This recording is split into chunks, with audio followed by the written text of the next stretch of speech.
Consegue ver que é uma coisa que vai tomando a vida da pessoa, de assalto mesmo. A vida da pessoa vai sendo tomada por uma coisa que às vezes pode ter começado com uma fobia pequena. Uma fobia simples de uma coisa banal.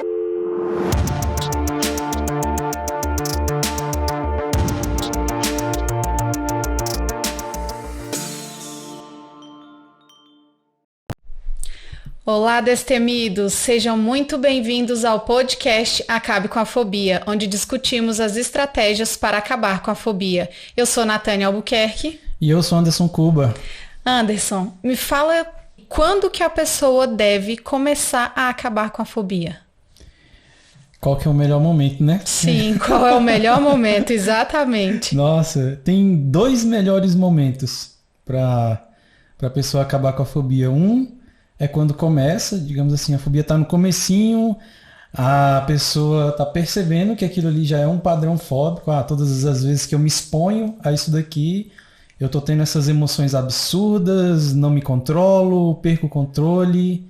Esse é o melhor momento para a pessoa acabar com a fobia. No começo mesmo, no comecinho. Não deixa para depois. A gente tem aqueles problemas de estimação que a gente tende a deixar para depois. Esse não pode ser um deles. Vamos esperar que vai se resolver? Não se resolve. Foi até uma coisa que a gente conversou muito em acho que 3 podcasts atrás, que parece que tem muitos problemas na vida que parece que com o tempo se resolvem. Até problemas muito difíceis, igual a gente citou, por exemplo, depressão. Tem pessoas que depois de um tempo parece que supera sozinhas, sem tratamento, uma coisa que eu não recomendo. Se a pessoa tiver com depressão, procure ajuda mesmo, exatamente. Porque é sério. Mas apesar desse disclaimer, desse aviso assim, não, se tiver com depressão, vai lá e procura ajuda, e isso é sério mesmo. Mas a gente vê que tem alguns casos que a pessoa supera sozinha, às vezes com o tempo passa, às vezes parece que foi só uma fase mesmo. Mas com a fobia isso não acontece. Não vai ter nem essas exceções que com o tempo a minha fobia passou, não. Se passar, se era um medo absurdo ou um medo muito forte que depois de um tempo passou, eu arrisco dizer que não era uma fobia. Era alguma outra coisa. Era algum outro problema. Se for uma fobia, tende a durar para sempre. E tende a piorar. E a tendência é só piorar, né? O que é pior ainda, porque não é um problema que fica estável. É um problema que tende a crescer e ficar maior ainda. Por exemplo, ele pode crescer de 2 formas possíveis, ou talvez das 2 formas ao mesmo tempo. Ele pode crescer gerando outros medos, ou seja, outras fobias. A pessoa pode ter agora uma coleção de fobias, ao invés de uma única fobia. A gente já viu vários casos assim. Por exemplo, essa moça que me procurou, a gente estava conversando agora há pouco a respeito dela, que tinha fobia de altura. Só que aí quando eu fui conversar com ela, Anderson, mas eu também tenho fobia de lagartixa, fobia de cobra. Ela tinha um monte de fobias. Ela falou que estava começando a ficar com medo de ir para a faculdade. Na verdade, ela me falou que parou a faculdade, queria voltar, mas estava com medo. E ela falou, parece que é um medo do mesmo padrão, assim, um medo sem lógica, um medo que não está conectado com a realidade e um medo que vem do nada. Só de pensar em voltar para a faculdade está me dando medo. Mas esse ainda a gente não conseguiu identificar se já era uma fobia, ou se estava começando a ser, ou se era só um medo. Mas os outros ela tinha fobia mesmo de um monte de coisa. Era altura, lagartixa, lagarta, cobra. Caramba. E aí tava começando a ficar com fobia da faculdade também. E a tendência era só piorar. Só piorar. Começar a ter fobia de mais coisas. Mais coisas. É quando a gente fala que a fobia está se generalizando para outras áreas da vida ou para outros objetos. No caso dela, era coisas, né? Altura. Altura é mais um contexto, né? Um contexto de estar num lugar alto. Pelo que eu conversei com ela, a gente não foi muito a fundo nisso, porque no caso dela não precisou de a gente investigar a fobia tão a fundo assim, mas parece que a precursora foi a fobia de altura. Começou com fobia de altura, daqui a pouco ela estava com todas essas fobias. Uma outra forma de a fobia piorar também é ela crescer. Não, Anderson, eu só tenho uma e há muitos anos é só uma. Mas ela parece que está cada vez pior. Antes me dava um medo. Depois eu comecei a gritar de desespero. Depois eu comecei a sair correndo. Depois de um tempo, eu fico andando na rua e já pensando na minha fobia. Já estou preocupado. Tem um radarzinho ligado aqui na minha cabeça. Pip, pip, pip, pip. Procurando a fobia. E a pessoa não descansa. Eu arrisco dizer que tem pessoas que talvez até dormem com esse radar ligado, alerta que a fobia pode surgir a qualquer momento.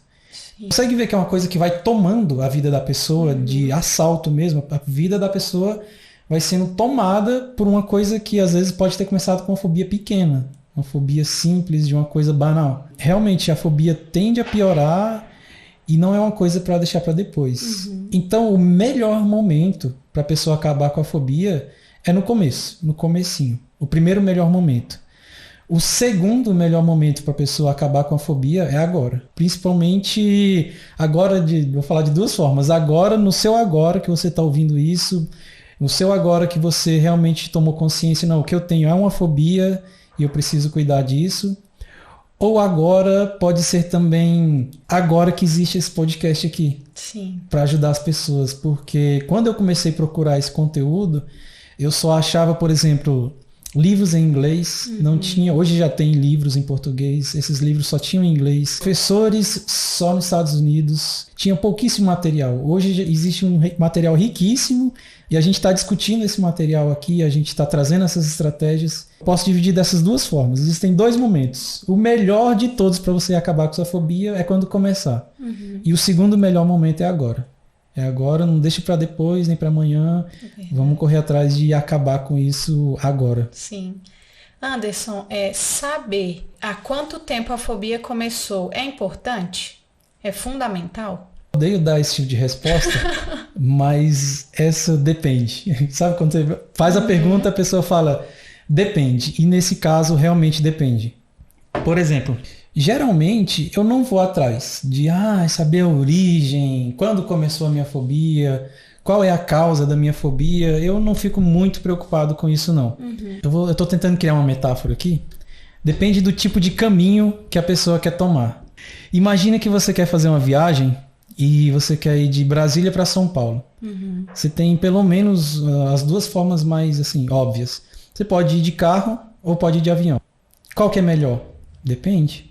Tem pessoa que vai preferir ir de carro, porque eu gosto de sentir o vento no rosto, parar, tirar foto em algumas paisagens e tal. E tem gente que vai falar, não, eu gosto de avião. Para mim, entrou, 40 minutos depois já estou em São Paulo. Entrei no avião, embarquei, pum. Eu não gosto desse negócio de viagem demorada, não.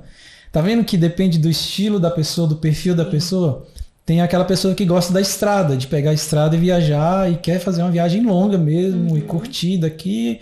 Para ela, o melhor da viagem é a estrada. Sim. E tem gente que não, que o melhor da viagem é chegar. Então, vai depender muito. Por que eu estou usando essa metáfora? Se é uma pessoa que fala assim, Anderson, eu só quero acabar com a minha fobia e pronto. Não quero saber de mais nada. Não quero desse papo de coaching, de mudar minha vida, de ver todas as áreas da minha vida, que eu quero fazer a roda da vida girar. Não quero nada disso, Anderson. Só quero acabar com essa fobia, pronto, e acabou. Beleza, a gente tem técnica e abordagem para isso. Esse, digamos assim, é o caminho do avião. Você pega aqui seu ticket, embarca e chega lá no final, o destino com a fobia, sem fobia.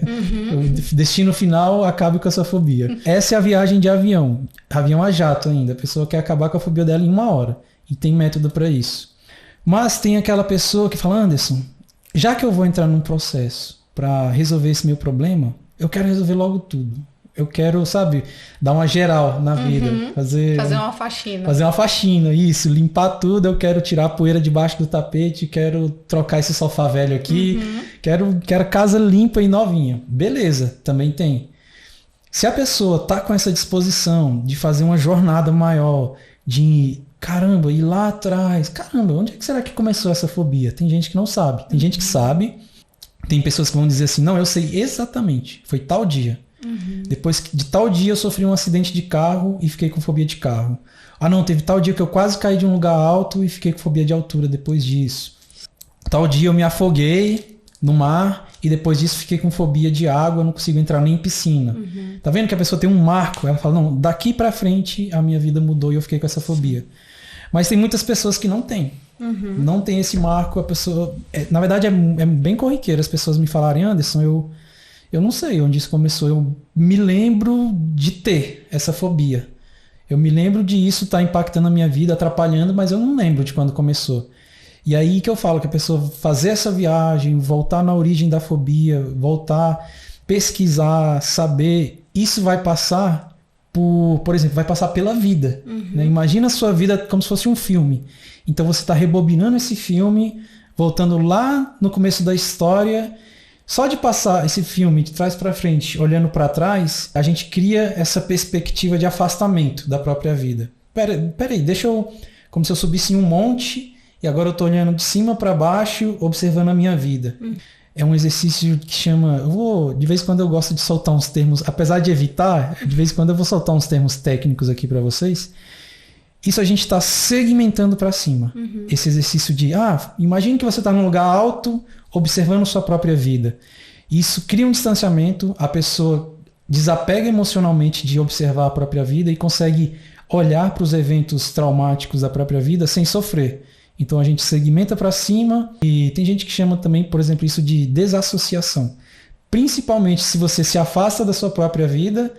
Por exemplo, uma metáfora dessa. Imagina que você está num monte alto, num lugar alto e você está olhando lá para baixo. E quando você olha lá para baixo, tem uma versão sua lá. É como se fosse um filme mesmo. Eu estou aqui de espectador assistindo o Anderson lá, fazendo a vida dele e tal. Além de eu estar segmentando para cima, eu crio também uma posição desassociada. Ou seja, eu saí de dentro da minha própria vida e agora eu estou assistindo ela. Por que isso é útil? Ixi, já vou abrir um parênteses aqui. Deixa eu lembrar de voltar lá. Por que isso é útil, Nath? Já viu quando a gente vai dar conselhos para a vida dos outros? É muito mais fácil do que para nós? Tipo, a pessoa chega cheia de problemas. Ai, Natane, eu tô com um problema assim, assado, meu Deus, meu namorado, ou minha namorada, ou isso, aquilo. A gente tem muito mais clareza, principalmente se é uma pessoa que a gente conhece muito bem. Você conhece mesmo a vida daquela pessoa. Você fala, caramba... Você não só está ouvindo o que ela está falando, mas você vê também a vida dessa pessoa.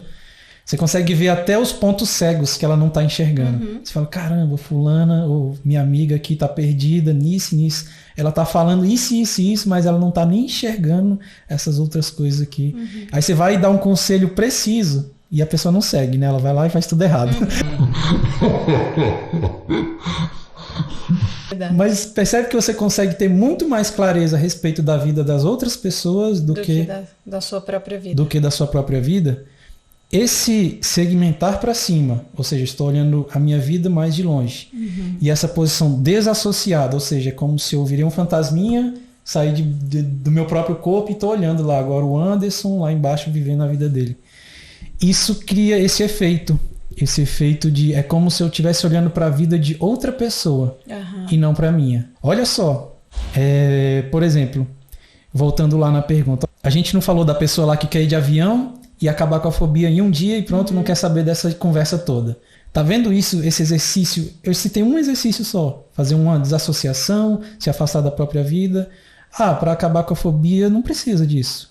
Mas para ir atrás da origem... Por exemplo, se a pessoa não lembra da origem... Eu arrisco dizer que muito provavelmente foi um episódio traumático e que seu subconsciente bloqueou ele.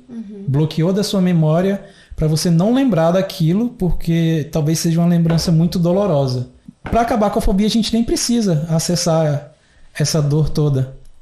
Tá vendo esse distanciamento que a pessoa criou? Nossa, isso é tão útil para a vida. Eu ensino a pessoa a criar esse distanciamento para poder olhar a vida de mais de longe. Só de criar esse distanciamento, às vezes a pessoa lembra. Caramba, isso é útil para um monte de coisas na vida. Por exemplo, a pessoa tá numa briga, numa discussão, num relacionamento. Aí ela para, respira, se olha mais de longe. Caramba. E aí começa a ter essa mesma visão de quem tá de fora. Às vezes uma percepção totalmente alterada da situação. Aí tá vendo aquela pessoa que só veio, a gente aplicou a técnica para acabar com a fobia e foi embora? Ela não vai aprender nada disso. Mas tá ok. Se ela só quer acabar com a fobia, tem método para isso. E é desse jeito. É uma viagem de avião, chegou no destino. Qual que é o destino? Acabar com a fobia, é isso que eu quero, pronto. Não quero saber da estrada, das paisagens que tem no meio do caminho. Quero resolver. Agora... Esse caminho de descoberta, por exemplo, a gente vai ter que usar várias técnicas para ir lá na origem da fobia. A gente vai ter que usar várias técnicas, por exemplo, quando achar a origem, ir e reprogramar essa origem. E aí um benefício incrível que vai surgir. Por exemplo, para não ficar tão árido, vou contar uma história de uma pessoa que a gente fez exatamente desse jeito. A gente superou... Eu contei a história dela aqui, foi no podcast 20 alguma coisa, 21, 22. Assiste todos aí que vocês acham. Ela tinha uma fobia de uma coisa interna na cabeça dela. Ó, que doido. E não vou explicar tudo hoje porque eu já contei essa história aqui. Vou contar bem resumido. Ela tinha uma fobia de um contexto que estava acontecendo no país, aqui no Brasil, mas o gatilho era interno. Era uma coisa dentro dela. Tanto é que ela me falou, Anderson, eu estou sentindo sintomas fóbicos, mas eu não sei de que eu tenho fobia. Eu estou sentindo tudo isso que você fala sobre fobias, eu praticamente sei que o que eu tenho é uma fobia, mas eu nem sei nem do que. Eu não sei dizer, é isso aqui que está me dando fobia. É fobia de cachorro, de gato. Não sei. Mas eu estou sentindo todos esses sintomas aí, de quem tem uma fobia. Caramba. Olha só a dificuldade, né? E aí, beleza, a gente foi... a história dela é bem bonita e bem longa. A gente discutiu aquele dia. Beleza, mas resumindo, a gente foi lá, aplicou as técnicas, aplicou os métodos.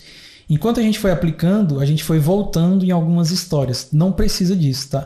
Isso não é necessário. Mas no caso dela, foi interessante voltar lá no passado e realmente achar onde começou a fobia. E aí, beleza. Não tinha nada muito assim, ai meu Deus, um trauma de infância. Não. Mas a gente foi voltando, foi surgindo algumas histórias e tal, e a gente foi aplicando um método nessas histórias e foi ressignificando a linha de vida dela até chegar hoje. Você imagina o que acontece quando você muda a história de vida, vai dando novos significados para a história de vida até chegar no dia atual. Ou seja, daqui para frente muda também. Eu era uma pessoa assim, assim, assim, só que eu não mudei quem ela era, mas eu mudei os significados que vinham nesse passado.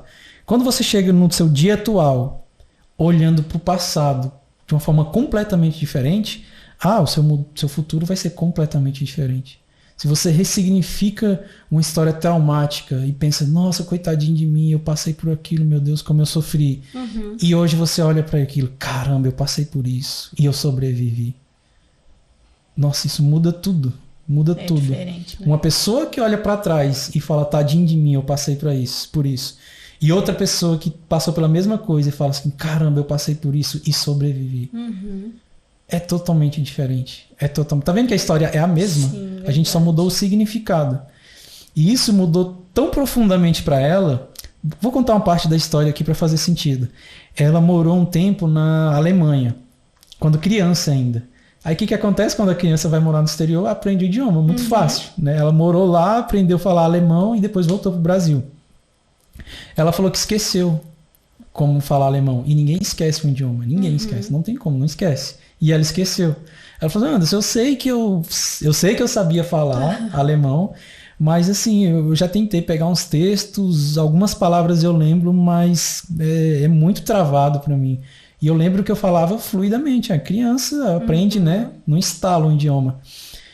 Aí, beleza. Isso era o contexto antes da gente aplicar a técnica. Depois que a gente aplicou a técnica, aí ela foi me dar feedback. Ela, Anderson, caramba, além de todas aquelas coisas boas que tá acontecendo lá, que foi um monte de coisa boas que aconteceu na vida dela, aí todo dia ela me mandava mensagem, Anderson, isso mudou também, isso mudou também. Legal. Aí ela, eu voltei a falar alemão. Aí eu, como assim? Isso eu nunca tinha visto, sabe? Aí eu fiquei surpresa, aí eu encontrei com ela pessoalmente, depois eu me contei essa história de falar alemão, que eu quero aprender isso também, fazer uma técnica para falar alemão do dia pra noite. Aí ela me contou mais detalhado, que ela sabia falar alemão, que tinha esquecido, isso ela não tinha me contado nada. Aí eu, tá, eu falei, que mágica é essa que faz uma técnica para acabar com a fobia e aprende a falar alemão? Eu tô querendo também essa daí. Porque a gente fez um dia, Nath. Essa técnica foi um dia. Não foi assim, várias sessões. Não, foi um dia. A gente pegou, aplicou a técnica. Demorou, foi assim, praticamente umas 2 horas de sessão. Mas foi um dia. Um dia, 2 horas de sessão. E, nossa, ela teve resultados incríveis. A fobia acabou e ela voltou a falar alemão. Que legal. Ela foi desbloqueando um monte de coisa. Sim, isso que ela começou falando. Você tá desbloqueando coisas, memórias. Ela falou, caramba, eu tô lembrando de umas coisas. Ela falou assim, E não são memórias bloqueadas porque, uma coisa, um trauma, que meu inconsciente estava bloqueando isso. Não, umas memórias até legais, umas coisas engraçadas, um filme que eu assisti, que eu nem lembrava que tinha assistido esse filme. O idioma, ela falou, eu peguei um livro para ler, consegui ler, peguei um filme para assistir, assisti o filme todinho em alemão, e ela falou, tava bloqueado isso, porque ela falou, a única coisa que mudou de lá para cá foi a técnica que a gente fez, porque ela falou, tava me vindo as palavras em alemão, eu tô relembrando tudo, e aí começou a ficar claro para mim o que tinha acontecido. A gente voltou lá em algumas memórias, ressignificou elas, desbloqueou algumas coisas do passado. Ao desbloquear uma coisa muito potente, muito forte lá no passado, outras áreas periféricas da vida começaram a ser desbloqueadas também. Como, por exemplo, uma coisa tão assim... Não tinha por que o inconsciente bloquear o idioma. Mas, digamos assim, como um efeito colateral do bloqueio de alguma coisa lá no passado em relação à fobia, outras coisas que nem deveriam ter sido bloqueadas também estavam trancadas no armário. E uma das coisas boas, das coisas legais da pessoa, né, é saber há quanto tempo tem, né, é justamente ela conseguir desbloquear até outras coisas que talvez ela nem tenha consciência de que estava ali bloqueado, né? Beleza, a pessoa pode chegar aqui e falar assim, não, Anderson, é isso que eu quero mesmo, só acaba com a minha fobia aí, eu vou embora. Ou então ela, Anderson, só quero o roteiro, ela pega o curso, aprende um método, aplica o método em si mesmo, não precisa nem da minha ajuda, vai lá e eu só quero isso, Anderson, me ensina esse método que depois eu vou fazer sozinha. E a pessoa vai lá e faz mesmo e acaba com a fobia. Se a pessoa tiver tempo e disposição, eu recomendo esse segundo caminho, dela ir mais longe e mais fundo. Não é porque a fobia vai acabar melhor acabado, não. Dos dois jeitos a fobia acaba para sempre. Mas se a pessoa estiver disposta a fazer uma viagem mais longa e mais fundo, os benefícios em outras áreas da vida vão tender a ser maiores também. Além de acabar com a fobia, aí de repente a pessoa começa a falar alemão e começa a ter mais memórias de outras coisas. Poxa, que pena, quando acabou o caminho eu não comecei a falar alemão. É uma pena. Quando acabou sua fobia de barata, não veio nenhum idioma de brinde. De brinde não veio, infelizmente. Anderson, conta pra gente quais são os efeitos colaterais de acabar com a fobia. Tem um efeito colateral que muitas pessoas têm medo dele, que é de acabar com a fobia e a pessoa se tornar uma pessoa imprudente. Beleza, mas Anderson, e se eu acabar com a minha fobia e começar a ficar imprudente demais? Eu tenho fobia de cobra e agora eu vou ficar de boa e a cobra vem e me pica e eu não tô nem aí. Não, isso não acontece. Eu tenho medo de altura e vou ficar muito imprudente e acabar caindo de um lugar alto. Ou eu tenho fobia de carro e vou começar a ficar imprudente e me envolver em um acidente de carro. Vai virar um Velozes e Furiosos. Ficar fazendo drift no carro. Isso não acontece. Eu queria dizer que esse efeito colateral é um que as pessoas mais têm medo de acontecer e ele não existe. Eu vou falar daqui a pouco alguns efeitos assim que esse sim tem, mas esse de se tornar uma pessoa displicente, de começar a se expor a perigos, isso não existe. Por quê? Existem alguns mecanismos de proteção que vão estar impedindo disso acontecer. O principal deles... Não, vou falar o principal no final.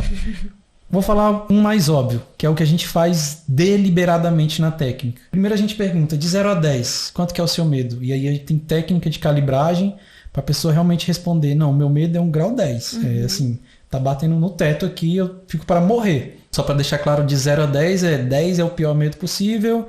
E 0 é nada, não estou sentindo medo nenhum. De 0 a 10, Anderson, o meu tá 9,8. Beleza, então um medo bem forte mesmo.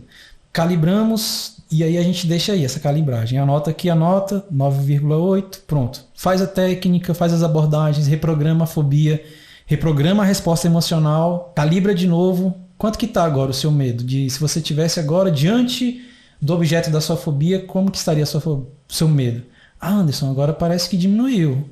E que nota? Agora parece que está 6. Ainda estou com medo, mas é 6. Beleza, a gente faz mais técnicas, faz refinamentos das técnicas. Anderson, agora diminuiu para 2. E a fobia de uma coisa perigosa, por exemplo, igual uma cobra, uma aranha, fobia até de cachorro, dependendo do cachorro pode ser perigoso. Fobia de altura, que também, dependendo do contexto, pode ser perigoso. E agora o medo está 2. Então deixa 2. Não precisa zerar. Alguns medos a gente vai insistir. Não, eu quero zero. Por exemplo, um clássico que eu falo é fobia de palco, fobia de falar em público. Não precisa ter medo nenhum. Nem 0,5. Não, a gente insiste até zerar. Ah, mas e se eu falar alguma besteira? Beleza, você pede desculpa. Gente, falei besteira aquele dia, desculpa e tal. Pronto. Tá vendo? Não precisa ter medo nenhum de falar em público, de falar num palco, zero. Aí esses são alguns medos que a gente vai zerar. Nossa, tinha uma moça que ela tinha fobia de coisas balançando ao vento. Se ela visse aqueles balanços de criança balançando assim, disparava emoções terríveis nela. Nesse caso pode zerar. Pode zerar também. Tem necessidade de ela ter fobia de alguma coisa que tá balançando. Então essas aí a gente zera mesmo. Agora, se é uma fobia de uma coisa perigosa ou que pode ter um potencial risco, aí um medo 2, tá bom, deixa lá esse medo 2 que vai ser útil. Agora, tá vendo esse nosso cuidado aqui? Esse é só um cuidado a mais, porque na verdade o nosso subconsciente, quando esse medo chegar em 2, e se eu de propósito tentasse baixar ainda mais esse 2, ia ser muito difícil. Eu ia precisar de muita técnica, de muita programação neurolinguística, de usar o melhor dos meus recursos para poder zerar. Para poder zerar, e ainda mesmo o subconsciente da pessoa ia ficar, não, deixa esse 2 aqui, deixa, não. E aí o subconsciente ia começar a bloquear a técnica mesmo. É um mecanismo de defesa do subconsciente que não ia deixar a técnica abaixar mais, além do 2. Caramba. Então, assim, tem método para isso. Tipo assim, não, eu quero abaixar na marra para chegar em 0. Mas aí seria, né? Aí seria indisplicência da minha parte fazer isso. E muito esforço. Você tem que se esforçar muito, mas muito mesmo. Assim. Eu lembro de um professor na academia falando uma vez. Ele falou assim: as meninas vêm pra academia, fica com medo de ficar com aqueles bração enorme. Aí eu falei, cara, pra mulher ficar com um bração enorme, ela tem que se esforçar muito, mais, assim, ela tem que multiplicar o esforço dela por pelo menos 10. Assim, do nível que elas estão aí com medo, nossa, multiplica por 10 que talvez ainda não consegue. Então, assim, é a mesma coisa. Eu tô usando é a mesma analogia, assim, a pessoa vai ter que se esforçar muito, pra poder conseguir. E talvez nem consiga abaixar esse medo até zerar. Então, assim, esse é realmente um receio que as pessoas têm. Um efeito colateral que elas acham que pode ter, mas que não existe. Tem vários mecanismos de defesa no nosso subconsciente que não vão deixar esse medo zerar assim tão fácil. Exigiria muito esforço mesmo. E assim, a pessoa não quer isso, né? Lógico. Chegou em 2, não, 2 tá bom. Então, beleza, toca o barco. Alguns efeitos colaterais. Você acaba com um medo central na sua vida. Caramba, tem esse medo aqui, que ele é central na minha vida. E ele está dominando a minha vida inteira. Caramba, eu não posso ir em certos lugares por causa da minha fobia. Eu não posso ir em certos contextos, me colocar em certos contextos porque eu sei que a minha fobia vai estar lá e eu fico evitando. Eu estou andando na rua e sinto que tem um radarzinho ligado aqui procurando a minha fobia. Tá vendo isso? Quando tudo isso acaba, acabei com esse medo central, acabei com esse radarzinho ligado. Agora eu estou indo em vários lugares que antes eu não podia ir. Eu estou me colocando em contextos que antes eu morria de medo só de me pensar e imaginar nesses contextos eu entrava em pânico, e agora eu estou ficando tranquilo nesses contextos. Sim. Um efeito colateral que vai surgir é a pessoa se sentir muito confiante, gerar uma autoconfiança interna crescente. Lembra que eu falei que a fobia tende a crescer e tende a piorar e tende a generalizar para outras áreas da vida? Sim. Isso também tende a crescer. Essa autoconfiança também vai tender a crescer, ficar maior, uma autoconfiança cada vez maior e se generalizar para outras áreas da vida. Caramba, Anderson, antes eu tinha muito medo de fazer isso daqui. Agora eu tô indo meio com medo ainda, mas tá mais fácil. Isso, consegue ir. Tá mais fácil, tá cada vez mais fácil. Tô com mais ousadia para fazer essa outra coisa, tô com mais determinação para resolver esses outros problemas, para enfrentar certos problemas, para ter conversas que antes eu tinha medo de ter certas conversas com algumas pessoas, agora eu vou e falo mesmo. Não tem essa, se eu preciso falar, eu vou e falo. Tá vendo essa autoconfiança? Tá vendo que a fobia podia se generalizar para outras áreas da vida? Por que gera autoconfiança? Imagina, a pessoa superou o maior medo dela. Superou o medo que estava tomando a vida dela de assalto e ela superou isso. Caramba, olhar para trás e ver essa superação tende a reverberar em outras áreas da vida. Esse senso de autoconfiança, ele vai mudar de pessoa para pessoa. Tem algumas pessoas que vão saltar os olhos da pessoa e falar assim, Anderson, minha vida, achei que era só para acabar com a fobia, mudou minha vida inteira. E tem pessoas que vão falar assim, não, a única coisa que mudou foi que acabou a fobia e não teve essa coisa, né? Nossa, tem uma moça que falou comigo, Anderson, porque eu vi você falando que, nossa, que muda tudo e tal. E ela, não tô vendo tudo isso ainda, assim, eu tô muito feliz, tô grata, foi a melhor coisa que eu fiz da minha vida, foi acabar com essa fobia, era uma coisa que me limitava, só que eu também tinha essa expectativa, igual você fala tanto. Aí eu falei, fulana, tem duas coisas que podem estar acontecendo. Uma, que é muito cedo, assim, tem uma semana só que você acabou com essa fobia, então calma. Não deu tempo ainda. Né? Outra coisa, na verdade 3 coisas então. Uma é isso, assim, tá muito cedo para esse efeito de essa autoconfiança aí se espalhando para outras áreas da vida, demanda um certo tempo. Uma outra coisa, talvez outras áreas da vida estejam melhorando e você não esteja nem percebendo. Acontece muito, muito. Acostumar com coisa boa é fácil, agora com coisa ruim. Tipo, uma área da vida, e assim, às vezes é uma área que não incomodava muito, tá vendo? Mas melhorou. E a pessoa nem percebe que aquilo não é mais um problema. Era um probleminha pequeno, digamos assim, era uma poeirinha no cantinho, embaixo do tapete, que agora não tá mais lá. Então a pessoa tá com a casa mais limpa, mas nem tá percebendo o que mudou, onde que foi que fez a diferença. Isso acontece muito, mas muito mesmo. Assim, eu tenho vários exemplos da pessoa mudar outras áreas da vida, não perceber, e daqui a pouco, por exemplo, alguém muito próximo é que fala, caramba, você percebeu que depois que você fez aquele negócio lá de acabar com a fobia, você também mudou isso aqui? Aí a pessoa, nossa, é mesmo, eu não tinha notado. E não nota mesmo, é incrível como as pessoas não notam, principalmente quando é coisas menores. Quando são coisas muito grandes, aí realmente salta aos olhos, não tem como. Então um ponto pode ser esse, a pessoa não está percebendo as mudanças, e tem alguns casos que vai ser só a fobia mesmo. Por exemplo, essa moça, ela já tinha uma vida invejável. Essa que eu falei que o gatilho interno da fobia era interno e que ela estava sentindo fobia.